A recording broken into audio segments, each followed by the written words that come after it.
আপনাদের মাঝে নিয়ে আসলাম কিছু কিচেন টিপস নিয়ে। গরমের দিনে অনেকগুলো ডিম একসাথে কিনা হয়, সেক্ষেত্রে একটি মগের মধ্যে যদি একটি একটি ডিম করে চুবিয়ে নেন, ডিমটা যদি উপরে ভেসে ওঠে তাহলে বুঝবেন ডিমটা নষ্ট।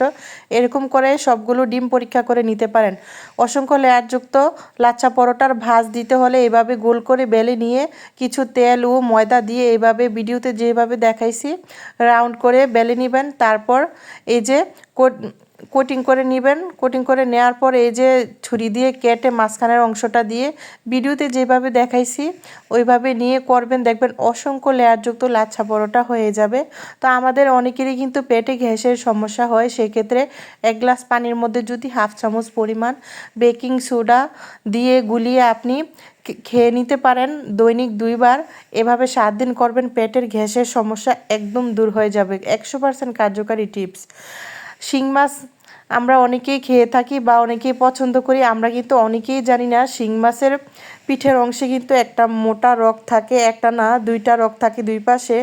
আমি ভিডিওতে যেভাবে দেখাচ্ছি ছুরি দিয়ে এভাবে একটু দাগ কেটে এভাবে কিন্তু এই যে মোটা রগগুলো ফেলে দিতে পারেন।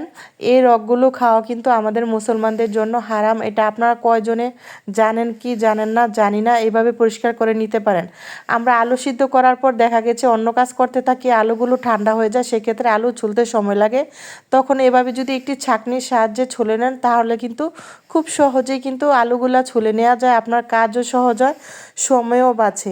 আমার কিচেন টিপসগুলো আপনাদের কাছে কেমন লেগেছে? যদি ভালো লাগে আমার চ্যানেলটাকে লাইক কমেন্ট করে সাবস্ক্রাইব করে পাশেই থাকবেন। আরও নতুন ভিডিও নিয়ে আসবো। আল্লাহ হাফেজ।